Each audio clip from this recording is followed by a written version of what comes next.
122쪽입니다. 문학 122쪽 펴볼게요. 자, 122쪽 보면은 박두진의 해라는 이제 시가 나와 있는데 보통의 시보다는 조금 문장이 조금 길죠?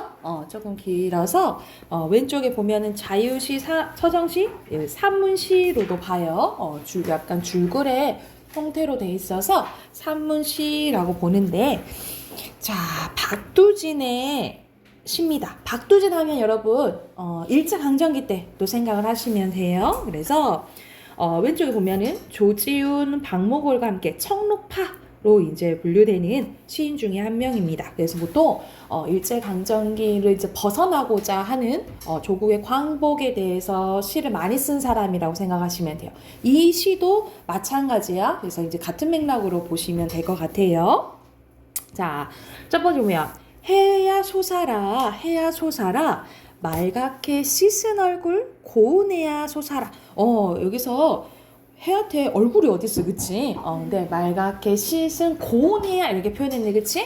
이거는 사람처럼 표현한 거죠, 그죠? 그래서 여기서는 의인법 쓰였고, 그리고 반복이 되네요. 뭐가 반복이 돼? 해야 솟아라, 해야 솟아라. 말갛게 씻은 얼굴 고운해야 솟아라 이렇게 나오잖아, 그치? 우리가 반복되는 게 봐봐, 이렇게 이렇게 이렇게 이렇게 반복이 돼요, 그쵸? 그래서 이것을 뭐라 하냐면 AA, BA 구조라고 해요. 이것도 운율을 형성하는 요소 중에 하나다라고 보시면 됩니다. 이거는 약간 이제 고전 시가에서도 이렇게 반복되는 부분이 나오거든요. 그래서 기억을 해두시면 되고, 산 넘어 어둠을 살라먹고, 어둠을 먹어버리고. 그러면 어둠은 부정적인 거라 보시면 되겠죠? 세모 칠게요. 그리고 산 넘어 밤새도록 어둠을 살라먹고, 이글이글은 모양을 흉내내는 말로 보면 되겠죠? 그럼 뭐야? 모양을 흉내내는 말 으태요.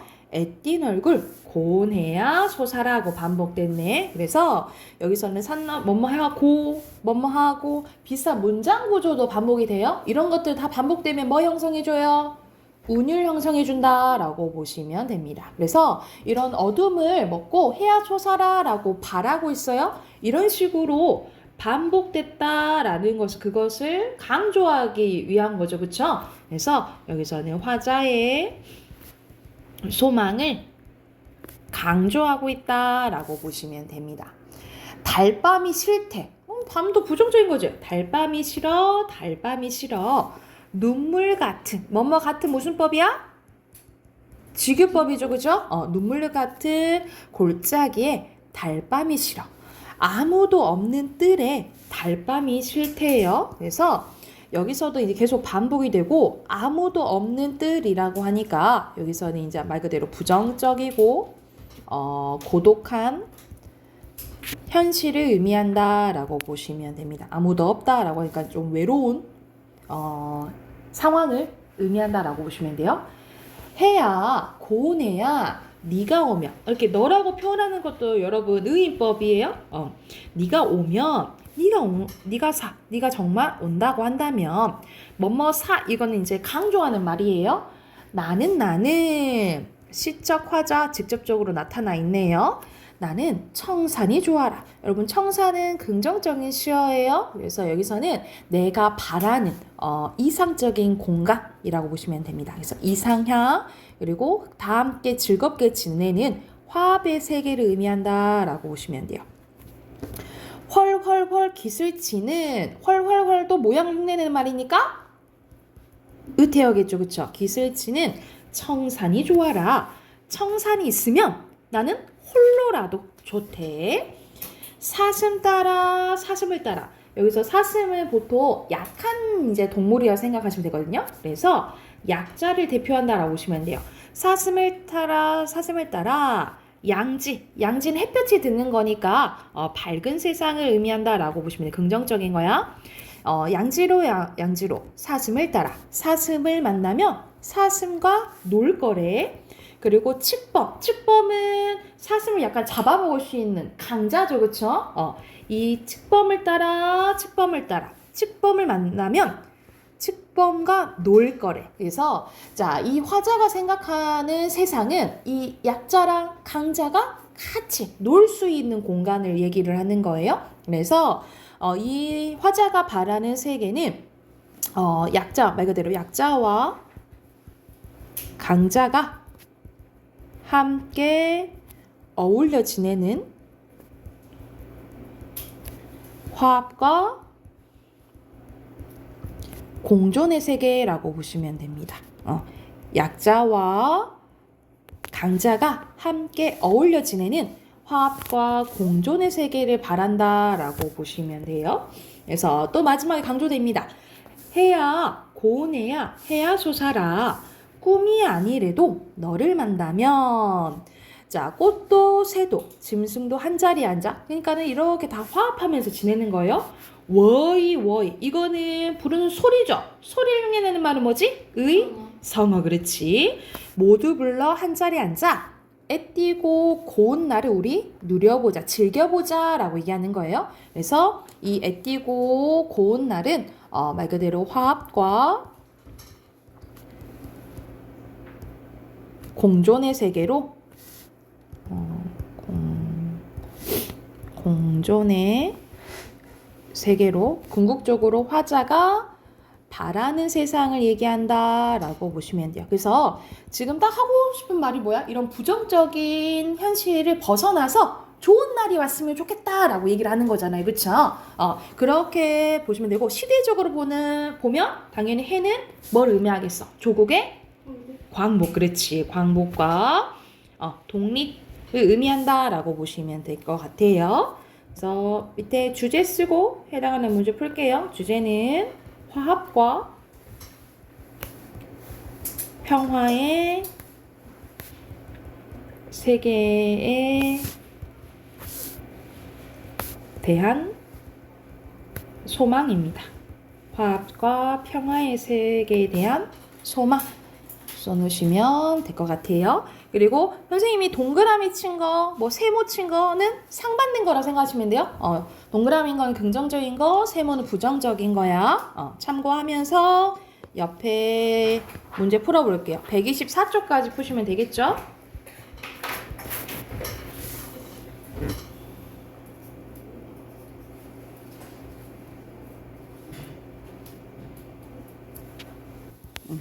자, 1번 봐봅시다. 여기서 적절하지 않은 것은 의인법 나왔고 반복도 엄청 많았죠. 그쵸? 대립적인 긍정적인 거 부정적인 것도 있었고 여기서는 미래에 대한 밝은 소망, 해를 통해서 말하고 있죠. 그쵸? 근데 여기서는 시적 화자 직접적으로 선생님이 나타난다 했잖아요. 그치? 5번이고요. 그리고 2번의 해의 의미로 알맞지 않은 것은 갑자기 웬 지도자? 그치? 5번이고요. 3번에도 적절하지 않는 거 고르는 거네요. 근데 언뜻 보면은 뭐야? 다 맞는 것 같잖아. 하지만 여기서는 4번이에요. 강자긴 한데 같이 화합할 대상인 걸 의미해요. 무서운 존재 아니고. 자, 뒤로 넘겨서 빈칸 넣어볼게요. 1연에 여기서는 새로운 밝음의 세계거든요. 그래서 뭐라 쓰시면 되냐면 이거는 조금 어려웠을 것 같아. 광명 쓰시면 돼요. 광명. 그리고 어둠, 그리고 화합 쓰시면 되고요. 그리고 왼쪽은 밝음의 세계, 반대로 어둠의 세계입니다.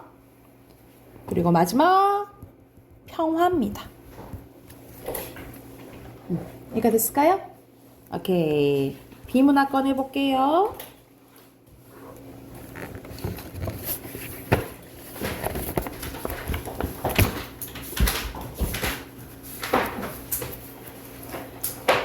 자, 비문화 오늘 118쪽 할 차례입니다. 기술 5, 6 쭉 풀게요. 125쪽까지. 125쪽까지 풀고 또 질문 같이 한번 봐볼게요.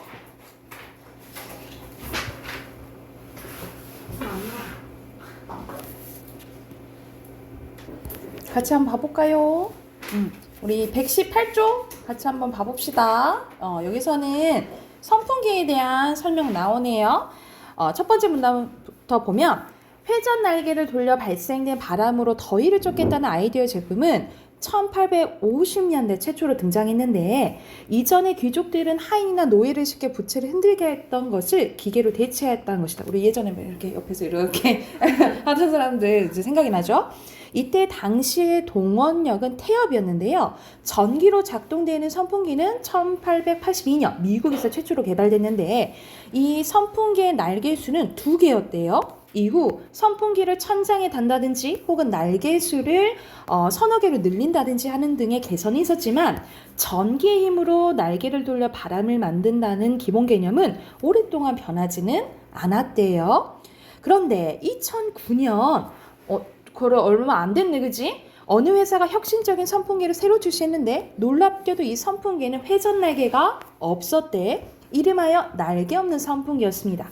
선풍기라면 당연히 회전 날개가 있어야 한다고 생각했던 소비자들에게 충격 그 자체였는데 특히 선풍기 회전 날개로 인한 안전사고를 걱정하던 전 세계 부모님들에게 크게 환영을 받았다라는 거죠. 그래서 뭐 애기들이 막 손가락 넣어 다치거나 아니면 머리카락 들어가는 이제 사고들이 이제 많으니까. 그래서 여기서도 이제 예시가 나와 있죠. 그러면 3번 나갈게요. 이 선풍기는 날개도 없는데 바람이 어떻게 나오는 것일까? 이 제품의 생김새를 살펴보면 다음과 같은 해답을 얻을 수 있는데 이 선풍기 아래쪽에는 왼쪽에 그림 나와 있죠?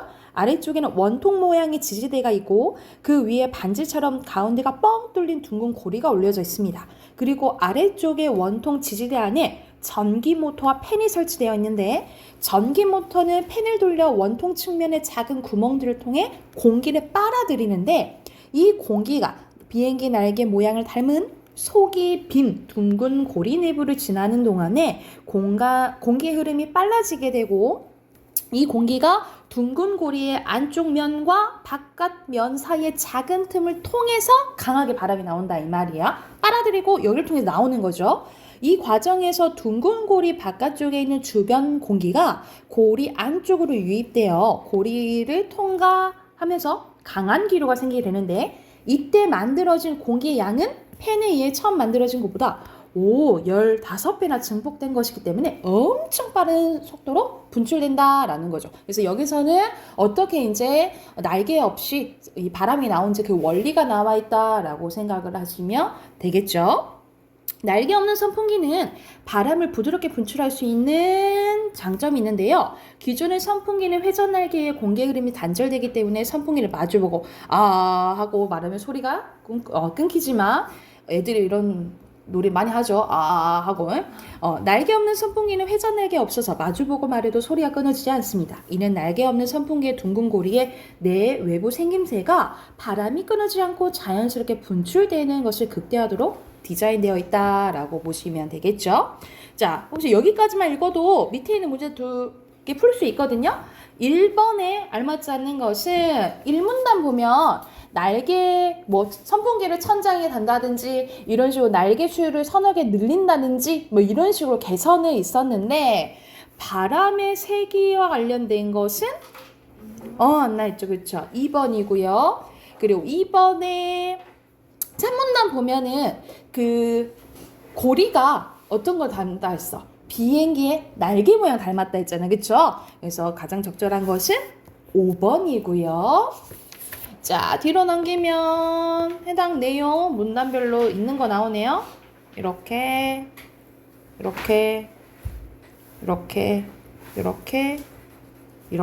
읽으시면 되고요.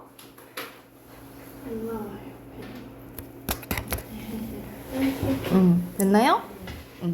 됐죠? 밑에 빈칸 채워볼게요. 순서대로 전기, 그리고 비행기, 날개, 그리고 빨라짐, 강하게, 강한, 기류, 그 다음에 빠름, 그 다음에 날개, 가격이 비싸 이렇게 넣으시면 되고요. 그리고 마지막에 낮춘 쓰시면 됩니다.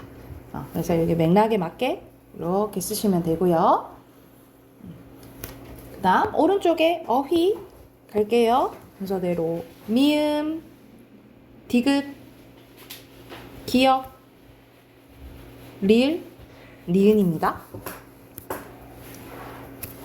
그리고 밑에 분출, 극대화, 혁신입니다. 자, 뒤로 넘겨서 전기자동차에 대해서 나오네요. 전기자동차 요즘에는 많이 전기자동차 많이 사죠, 구매하죠. 근데 이제 뭐 그 화재 사건 때문에 조금 그러기는 한데 전반적인 이제 어떻게 이루어져 있는지에 대한 설명 나와요. 전기 자동차는 자동차의 구동 에너지를 화석연료의 연소로부터가 아닌 말 그대로 전기 에너지로 얻는 자동차를 얘기하죠. 그래서 충전해서 이제 운행을 하잖아요. 따라서 자동차로부터 나오는 배기가스가 전혀 없고요. 그리고 소음이 아주 적다라는 장점이 있습니다. 근데 선생님은 약간 차 좋아하거든요. 차 좋아하는데 선생님은 약간 엔진 소리 듣는 거를 조금 좋아하는데 너무 시끄럽게 왕 이런 거는 좀 내가 이제 듣기로는 좀 시끄럽게 지나가는 사람인데 근데 운전하는 사람들은 그런 배기 막 좋아하잖아요. 그리고 그 약간 위험한 것 같은 약간 이건 개인적인 생각이야. 위험한 것 같아. 왜냐면 소리가 잘 안 나니까 뒤에서 이제 오는지 잘 소리가 안 들릴 때도 있고 그리고 선생님이 타면 멀미가 오히려 소리가 안 나니까 멀미가 더 나더라고요. 그런 건 여러분 못 느껴봤어요? 근데 멀미가 좀 나더라고. 그리고 요즘에는 그 택시도 전기 자동차가 많아가지고 좋긴 한데 조금 그런 게 있더라고요. 이어서 보면 사실 전기 자동차는 가솔린은 우리 이제 휘발유 얘기하는 거죠. 가솔린 자동차보다 앞선 시기인 1873년에 이미 제작되었으나 축전지가 지나치게 무겁고 충전 시간이 오래 걸리는 문제 때문에 실용화되지 못하다가 최근에 이제 점점점 이제 상용화가 된 거죠. 그렇다면 전기 자동차의 구조는 어떨까? 구조 다 쭈루룩 나오겠지. 전기 자동차는 축전지로 전동기를 구동하여 자동차를 움직이는데요. 그리고 전기 자동차는 감속할 때 운동 에너지를 전기로 변환하여 축전기 충전도 되는 거예요. 움직이면서. 그래서 이 전기 자동차는 축전지, 전동기, 제어장치 세 부분으로 나뉘어지는데 이는 내연기관을 이용하는 자동차와 비교했을 때 상대적으로 간단하다는 거예요. 전기 자동차는 내연기관 자동차의 화석연료 대신 축전기의 전기 에너지를 사용하고 내연기관 대신에 전동기와 제어 장치를 사용합니다. 그런 이유로 축전지의 성능은 이 전기 자동차의 성능에 큰 영향을 미치는데 초기 전기 자동차는 납축전지가 사용되었는데 그러나 1회 충전당 주행거리가 짧고 차지하는 부피와 무게가 크며 전지 수명이 매우 짧다라는 단점이 있었대요. 현재는 이러한 단점을 극복한 니켈 수소전지, 리튬 이온 전지가 주로 사용되고 있는데 이거는 고가이지만 에너지 밀도가 높고 수명이 납축전지에 비해 길다라는 장점이 있대요. 여길 보면은 여러분 1번 풀 수 있어? 1번에 알맞지 않은 거? 4번이겠죠, 그쵸? 여기서는 초기는 아니었지, 그치? 그리고 에너지 밀도가 높은 것도 아니었고 그래서 나중에 이렇게 니켈 수소전지, 리튬 이온 전지가 사용되니까 에너지 밀도가 높아졌다 했죠. 그쵸? 자, 3단 이어서 가볼게. 초기의 전기 자동차에는 직류 전동기가 주로 사용됐지만 최근에는 교류 전동기가 대체로 됐대요. 직류 전동기는 구조가 간단하고 가속 발진을 양호하며 간단한 제어 장치로 가속과 변속을 쉽게 조절할 수 있다는 장점이 있지만 효율이 낮으며 고속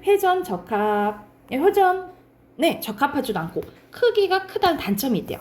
반면에 교류 전동기는 전지에서 얻어진 직류 전류를 인버터를 통해 교류 전류를 전환시켜서 구동하는 방식으로 직류 전동기에 비해 크기가 작고 효율이 높으며 회전수를 높일 수가 있대. 이런 식으로 이제 장단점이 있는 거죠.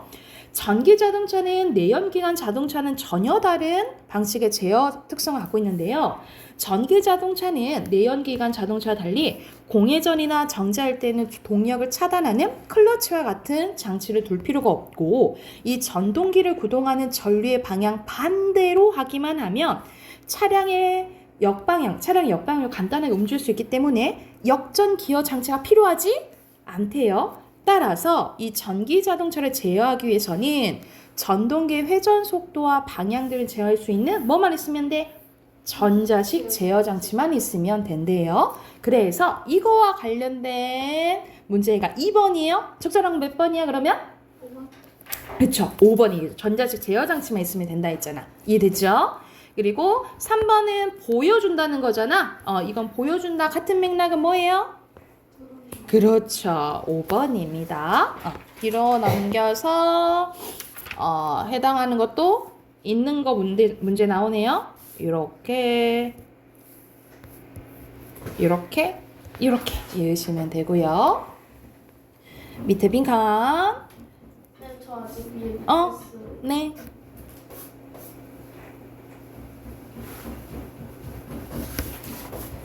네. 밑에 빈칸 넣을게요. 첫 번째 배기가스, 그 다음에 소음, 전기, 전동기, 그 다음에 축전지, 그리고 납축전지, 밀도, 밑에 직류 전동기고요. 그 다음에 효율, 회전수, 그 다음에 전자식, 그 다음에 환경적, 그 다음에 확대입니다. 됐나요? 오른쪽에 어휘 순서대로 제어, 실용화, 발진, 그 다음에 공회전, 구동, 부담, 수명입니다. 이거는 간단하게 다 넣는 거 나왔네? 됐나요? 넘어가 되겠어요? 그럼 우리 문법 어제 숙제 있었죠? 답하긴 하고 우리 품사는 1학년 때 했으니까 조금 속도 내가지고 진도 나가볼게요. 42쪽 문법 42쪽입니다. 세상에 그거 했었잖아요. 언어의 특성, 사회성, 역사성 그거랑 품사 했었어. 기억나죠? 그거 1학년 때 했었고 2학년 때는 뭐 나오냐면 여러분 가장 어려워하는 거 애들 표준 발음법. 진짜 맞춤법, 표준 발음법 나오고 지금 막 그렇게 나오는데 그리고 그거 나와요. 한글의 창제 원리. 언제 나와요? 교과서마다 다르긴 한데 그때는 미래인이니까 아마 1학기 때 나왔던 것 같은데 아닌가? 가보자. 저는 2학기일 거예요. 2학년 거.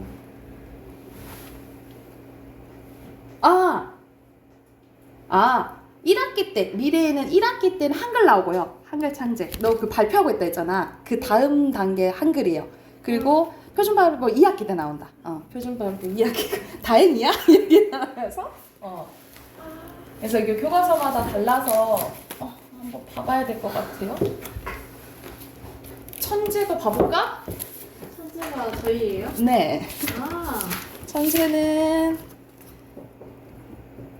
그대도 2학기 때 나오네요. 그리고 담화도 나오거든요. 담화는 쉬우니까 이야기하는 상황 그거 이제 나온다라고 생각하시면 될 것 같아요. 자, 그래서 우리 할 거니까 걱정하지 말고 미리 걱정하지 말고 자, 답하긴 해볼게요. 자, 1번에 이거 너무 쉽다. 구품사잖아, 그치? 1번에 1번이고요. 2번에 불변화, 가변화 나누는 거잖아, 그치? 가변화는 동사, 형용사밖에 없죠? 3번입니다. 그리고 3번에 적절하지 않은 것은 3번이죠. 세어는 다 불변어죠. 그리고 4번 갈게요. 4번은 여기서 딱 보면 이거 다 명사에 대한 설명이잖아, 그치? 명사에 대한 설명 적절한 것은 3번이고요.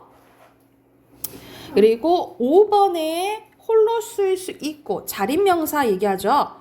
자립명사면서 고유명사인 거야. 고유명사는 유일하게 하나 있어야 된다 했잖아, 그치? 그러면은 프랑스 도시 파리겠죠, 그쵸? 2번입니다. 맞아. 그리고 명사, 여러분 명사야.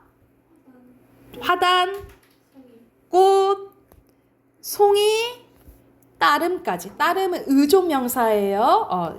따름까지. 그래서 선생님이 의존명사 찾는 게 어렵다 했잖아요. 그치? 그래서 여기 수식을 받는지 또는 이렇게 조사와 연결되어 있는지 그걸로 이제 구별하셔야 돼요. 그리고 7번 갈게요. 불변어에다가 문장의 주체가 되고 사물의 이름을 나타내는 건 명사죠. 대신이구나. 그러면 대명사죠. 대명사가 아닌 것은 여기서는 5번입니다. 여러분 5번은 것을 꾸며주잖아. 그치? 이거 관형사예요. 관형사. 그리고 8번에 무엇, 그것, 당신 너무 쉽다. 대명사죠? 3번이고 그리고 9번의 대명사는 그대, 그 다음에 너, 그리고 마지막에 저. 이거 세 가지 쓰면 되고 다 가리키는 것은 나무꾼을 이야기한다 라고 보시면 돼요. 대명사가 가리키는 대사는 나무꾼이에요. 됐나요? 그리고 자 10번에 셋은 수사죠. 수사에 대한 설명으로 적절하지 않은 것은 얘는 수사면서 체언이야. 체언은 조사랑 완전 결합할 수 있어요. 3번이고요. 그리고 11번에 요런 문제가 나온다고. 선생님 어저께 했잖아. 수사랑 뭐랑 구별할 줄 알아야 돼. 관형사로 구별할 줄 알아야 된다 했지. 그치? 여러분 수사 뒤에는 보통 뭐가 온다 했어? 조사. 뒤에는 체험한다 했잖아요. 근데 사실 이게 안 붙을 수도 있거든. 근데 하는 역할을 잘 봐야 돼. 이거 붙었죠? 근데 봐봐. 선생님 이거 안 붙었는데요? 우선 놔둬봐. 이건 순서니까 수사. 근데 두는 뭐 꾸며주고 있어? 차를 꾸며주고 있지? 이게 관형사인 거야. 근데 이런 식으로 뒤에 조사가 안 붙을 수도 있으니까 이건 조사 붙었네. 잘 구별하셔야 돼. 하는 역할을. 그래서 4번입니다. 4번만 관형사고 나머지는 수사예요. 자, 12번 가볼게요. 여기는 바로 분석해보면 여기서 그 대명사 B는 사람 꾸며주니까 관형사예요. 그리고 여기서 둘 수사, 다섯은 개 꾸며주니까 관형사예요. 사랑, 명사, 연필도 명사네. 그래서 여기서 적절한 것은 몇 번? 3번. 오케이, 3번입니다. 됐나요? 넘어가도 되겠어요? 자, 뒤로 넘어가 봅시다. 용언 나오네요. 용언은 여러분 유일하게 가변어잖아. 형태가 막 변해요. 자, 용언은 쓸 용자의 말씀 원자입니다. 문장에서 주체를 서술한 역할을 합니다. 그냥 말 그대로 서술어 역할을 하는 게 용언이라고 보시면 돼요. 그러니까 주어가 뭐 하고 있는지 설명해주는 부분이라고 생각하면 돼. 그래서 동사와 형용사가 여기에 해당되는데, 자, 전반적인 특징은 문장의 쓰임에 따라서 형태가 뭐예요? 변해요. 그러니까 가변어라 했잖아요. 그렇죠? 그리고 여러분 이렇게 변하는 현상을 뭐라고 하냐면 활용이라고 합니다. 이렇게 변하는 현상을 뭐라 한다고? 활용이라고 해요. 근데 여러분 봐봐. 이렇게 변해요. 먹다가 먹니? 먹구나? 먹지? 먹어요? 막 이렇게 변한단 말이지. 근데 여러분 보면은 먹은 변해 안 변해? 안 변하지. 이렇게 활용을 할 때, 기억하세요? 활용할 때 이렇게 변하지 않는 부분을 간이라고 하고, 뒤에는 이렇게 막 변하죠.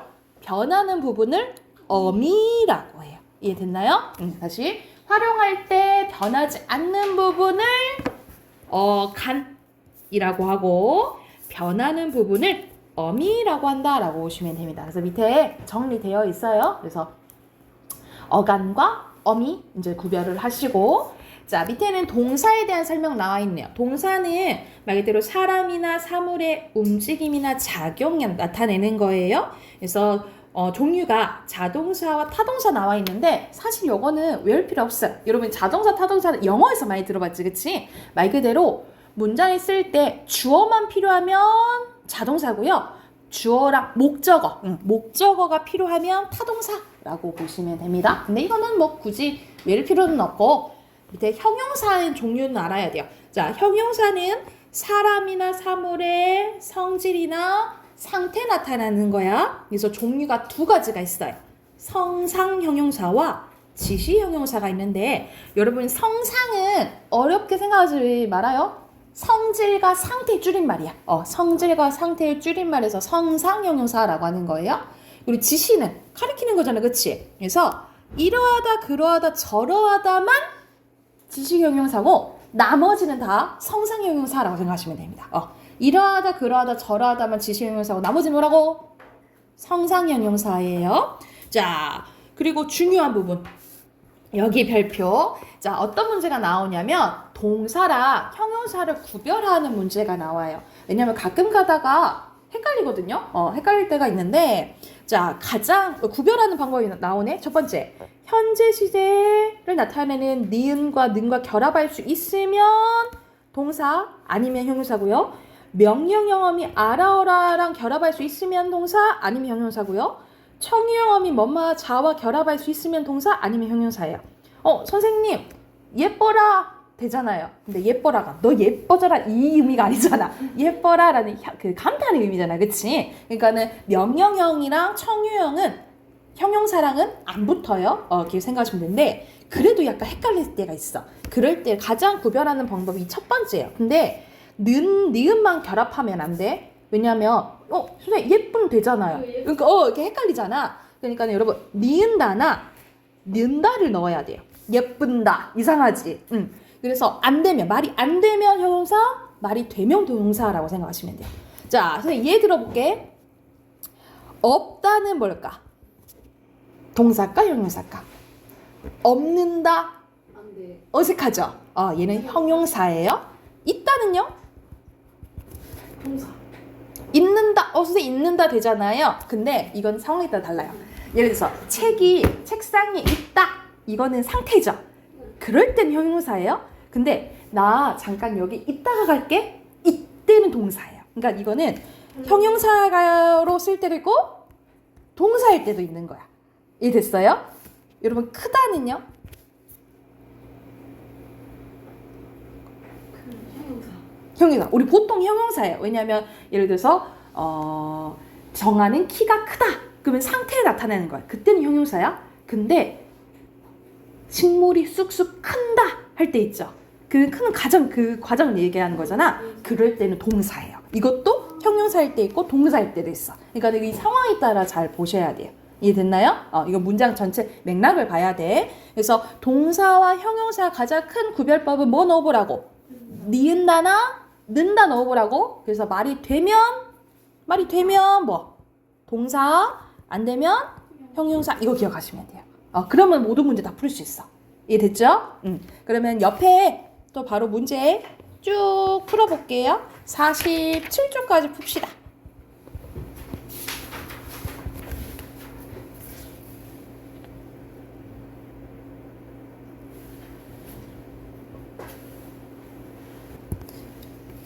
여러분 우선 조금 덜 푼 친구도 있는데 우선 45쪽만 우선 채점해 볼게요. 45쪽만 채점하고 선생님이 끝내줄게. 자, 1번에 여기서는 서술으로 쓴다 했지, 그치? X고요. 그 다음에 O, 그 다음에 이거는 타동사죠? X고요. O입니다. 자, 여기서는 동사, 형용사죠? 그러면은 형용사, 동사, 형용사, 동사. 오케이. 그리고 선생님이 동사는 동그라미 칠게. 있다, 주다, 뛰다, 그 다음에 먹다. 그리고 나머지는 형용사예요. 그리고 용언 찾으면 되면 피는데 더 좋아요. 좋아요.